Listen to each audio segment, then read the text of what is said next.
اور اعلیٰ حضرت کہتے ہیں یا رسول اللہ دل کرو ٹھنڈا میرا وہ کفے پا چاند سا، ارے سینے پہ رکھ دو ذرا، سینے پہ رکھ دو ذرا۔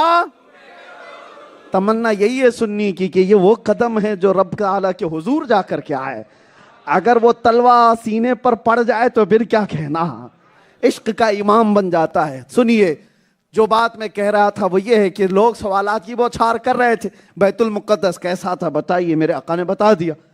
پھر مکہ والے چالاکیاں ایسی کرتے تھے، انہوں نے یہ پوچھا اچھا کچھ قافلے بیت المقدس کی طرف گئے ہوئے تھے مکہ کے، کیا آپ نے صحیح میں بیت المقدس کا سفر کیا ہے؟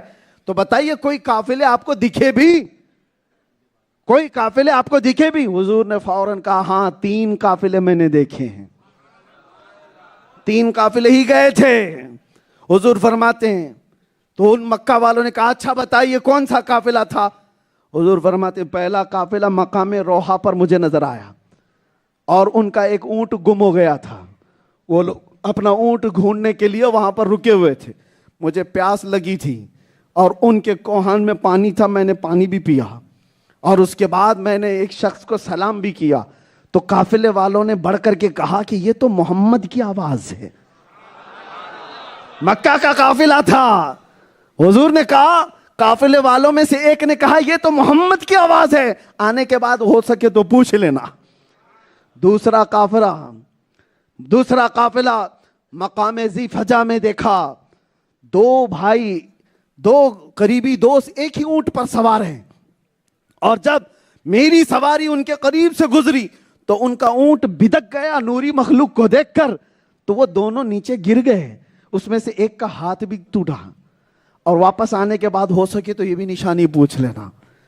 تیسرے قافلے کو بھی میرے آقا نے فرمایا میں نے اس کو مقام فلاں پر دیکھا ہے، اور ان کے سب سے آگے 2 اونٹ ہیں اور وہ دھاری دار یعنی آدھا سفید آدھا اجلا نشان ان کے اوپر ہے، اور وہی دونوں اونٹ ان کی رہبری کرتے ہوئے آگے چل رہے ہیں۔ 3 نشانیاں میرے آقا نے بیان کی، اور اس کے بعد سنیے مکہ والوں نے کہا اچھا ٹھیک ہے 3 قافلے آپ نے دیکھے سفر میں، ذرا یہ تو بتائیے کہ یہ کب تک مکہ واپس آئیں گے، کب تک آئیں گے؟ حضور نے بیان بھی کر دیا کل کی صبح سورج نکلنے کے وقت، سورج نکلتے ہی پہلا قافلہ مکہ میں آ جائے گا، پھر کہا دوسرا قافلہ سورج عین دوپہر کے وقت ہوگا، دوسرا قافلہ آ جائے گا، تیسرا قافلہ سورج کے ڈوبنے سے پہلے آ جائے گا، اور نشانیاں بھی بتا دی۔ مکہ والے ابھی اتنا سنے تھے کہ سب بھاگ کر کے مکہ کی سرحدوں پہ بیٹھ گئے۔ آج تو دیکھتے ہیں پول کھل جائے یہ مسلمانوں کی، انہوں نے اتنی بڑی بڑی باتیں کی ہیں، انہیں کیا پتا ہے وہ رسول ہیں اللہ کے، وہ جو کہتے ہیں وہ وہی خدا سے کہتے ہیں۔ دوسرے دن رات بھر جاگتے رہے وہ پاگل دیکھنے کے لیے، اللہ جسے ہدایت دے دے وہ منٹوں میں ہی قبول کر لیتا، اور تلاش کرنے والا کرتا ہی رہ جاتا ہے۔ صبح ہوئی تو وہ لوگ کہہ رہے تھے آپس میں ارے سورج نکل آیا، محمد نے کہا تھا قافلہ کدھر ہے؟ صحابہ بھی ساتھ میں بیٹھے ہوئے تھے کہ وہ اگر انکار کرے تو ہم بھی تو ہیں۔ حضور کے دفاع کرنے والے صحابہ ہر زمانے میں رہے، عاشقوں کی جماعت بھی تھی۔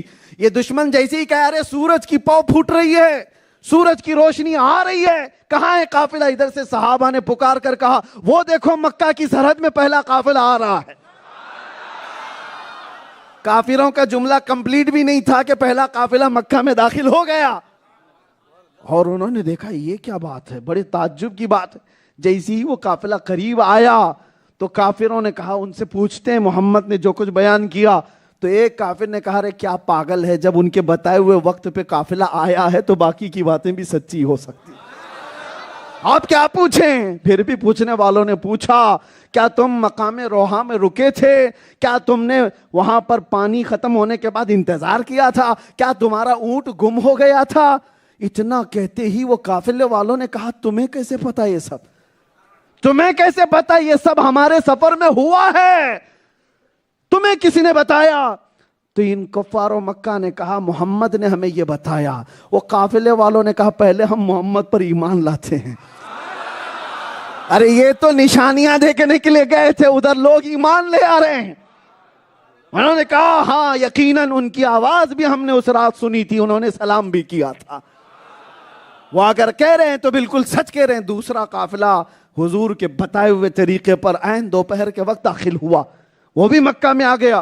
جو نشانیاں میرے آقا نے بتائی تھی مکہ والے دیکھ ہی رہے تھے کہ دو بھائی آ رہے ہیں، ایک کا ہاتھ ٹوٹا ہوا ہے، اور ان لوگوں نے کہا یہ تو جادو ہے، جادو۔ اتنا سب دیکھنے کے بعد بھی کہتے جادو ہے۔ اس کے بعد تیسرے قافلے کے آنے کی بات تھی۔ اتفاق ایسا ہوا کہ تیسرا قافلہ مکہ میں آنے سے پہلے سورج ڈوبنے کے قریب آ گیا، اور وہ قافلہ بیچ راستے میں راستہ اس کا گم، راستہ بھٹک گیا۔ تیسرا قافلہ آ نہیں پا رہا ہے، راستہ بھٹک گیا ہے، اور کافی دور ہے مکہ سے۔ ابھی صحابہ بھی پریشان تھے۔ رسول پاک صلی اللہ علیہ وسلم کی بتائی ہوئی بات ہے، اور مکہ والوں کو ایک چیز چاہیے تھی، بس ایک چیز۔ محمد نے کہا سورج ڈوبنے سے پہلے آئے گا، اور سورج ڈوبنے کے قریب آ گیا، قافلے کا دور دور تک نشان نہیں۔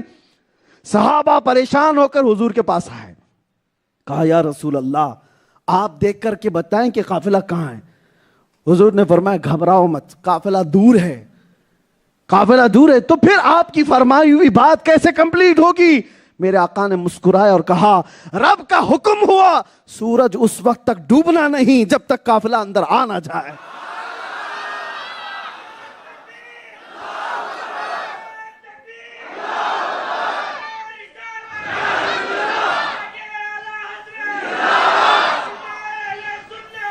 توجہ، سورج کو اللہ تعالیٰ کا حکم ہے۔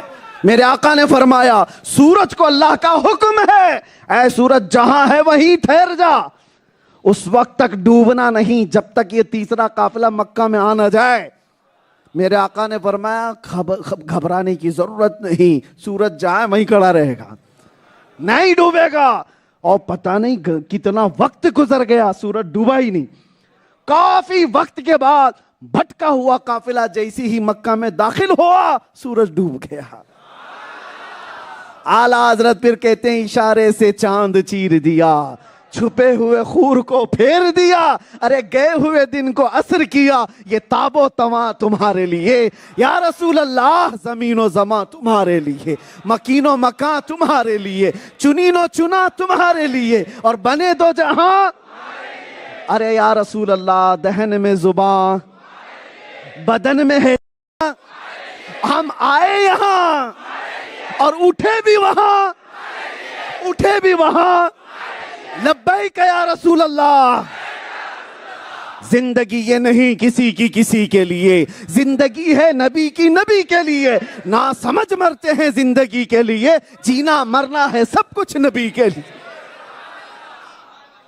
یہ ہے میرے عزیزو فلسفہ معراج۔ جھوٹوں نے ہر چیز گڑھنے کی کوشش کی میرے آقا کی ذات پر، ان کے فرمان کو جھوٹا ثابت کرنے کے لیے، نہ اس زمانے میں کر سکے تھے نہ آج تک کر سکیں گے۔ مٹ گئے مٹتے ہیں مٹ جائیں گے آدھا تیرے، یا رسول اللہ نہ مٹا ہے نہ مٹے گا کبھی، نہ مٹا ہے نہ مٹے گا کبھی، اور یاد رکھو بھونکنے والے بھونکتے رہ جائیں۔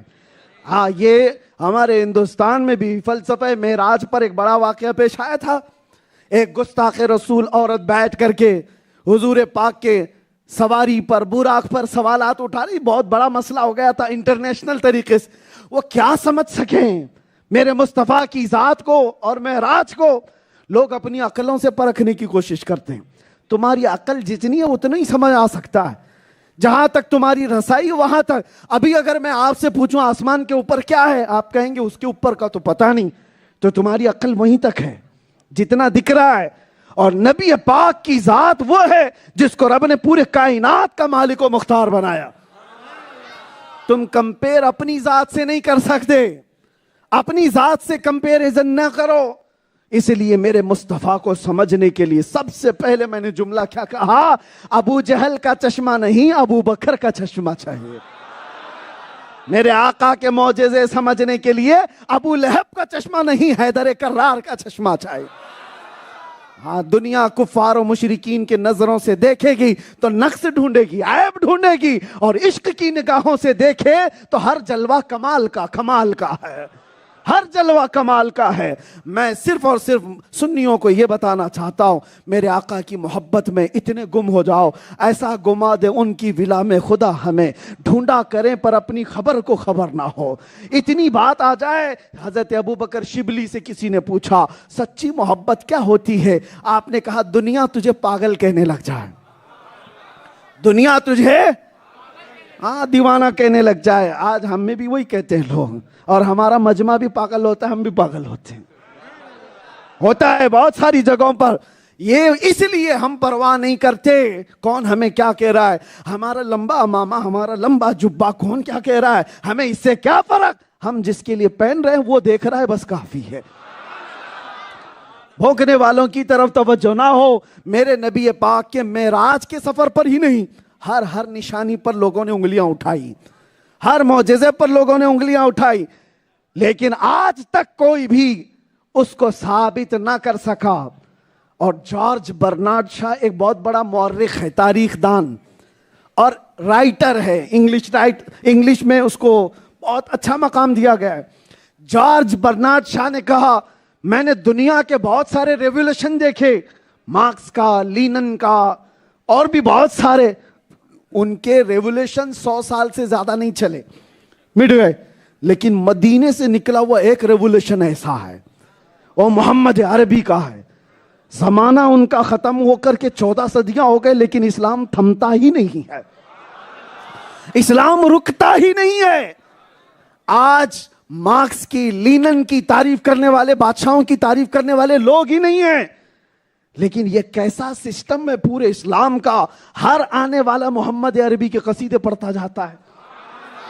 دنیا چن چن کر کے حضور کی تعریف کرنے والوں کو مارتی ہے، قتل کرتی ہے۔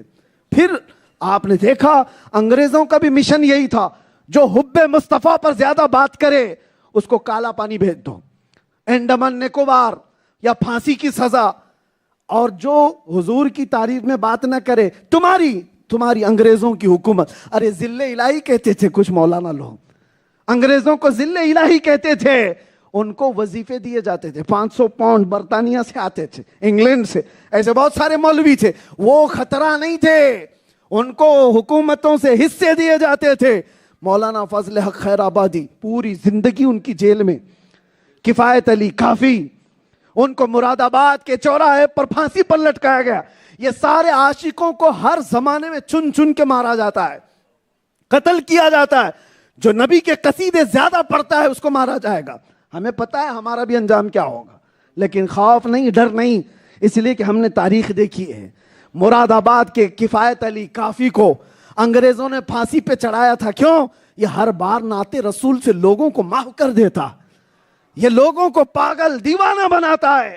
محمد عربی کی محبت کا پھانسی پر چڑھایا تھا، اور کیسے 7 دن قید میں رکھ کر ان کے جسم پر استری پھیری تھی، گرم استری پھیرتے تھے، اور جب چمڑی جلتی تھی تو اس پہ نمک چھڑکتے تھے، ایک عالم دین عاشق رسول کو۔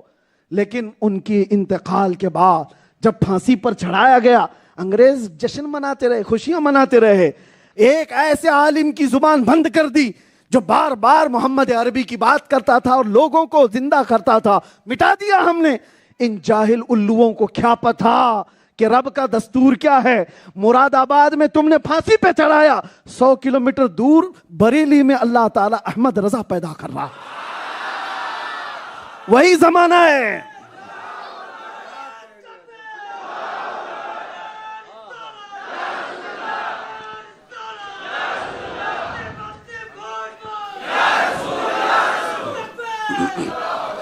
توجہ، تم مٹانے پر آؤ، ایک چراغ گل کرو گے، میرا رب 100 چراغ روشن کرتا۔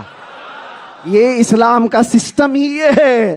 آپ بھی نہ گھبراؤ اور نہ ڈرو، ہم نے تاریخ دیکھی ہے۔ اور آخری جملہ میں یہ کہہ کر کے جاتا ہوں، یہ ایک سلمان تمہارے سامنے کھڑا ہے، لوگ اس کی فکر نہ کریں۔ یہ آواز کسی دن بند ہوئی تو ایسا نہیں کہ نظام رکنے والا ہے، یہ نظام کبھی نہیں رکا، اس کو قیامت تک روشن رہنا ہے۔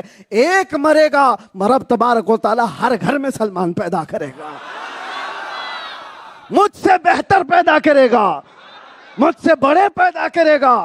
اور وہ پورے دین اسلام کو اسی طرح بیان کرتے رہیں گے قیامت تک، اور ہر بچے کے اندر عشق رسول جگاتے رہیں گے۔ اسی لیے اعلیٰ حضرت کہتے رہے گا یوں ہی ان کا، رہے گا یوں ہی ان کا چرچا رہے گا، پڑے خاک ہو جائیں جل جانے والے، دم میں جب تک دم ہے ذکر ان کا، خاک ہو جائیں عدو جل کر مگر ہم تو رضا، دم میں جب تک دم ہے ذکر ان کا، زور سے بولو، دم میں جب تک دم ہے ذکر ان کا، دم میں جب تک دم ہے ذکر ان کا۔ اس لیے کہ آئرے غیرے نتھو کھیرے کہ ہم نہیں کھاتے، کسی کے طلبے نہیں چاہتے، جس کا کھاتے ہیں اس کا گاتے ہیں، کون دیتا ہے دینے کو منہ چاہیے، دینے والا ہے سچا، لبیک یا رسول اللہ۔ وآخر دعوانا ان الحمد للہ رب العالمین۔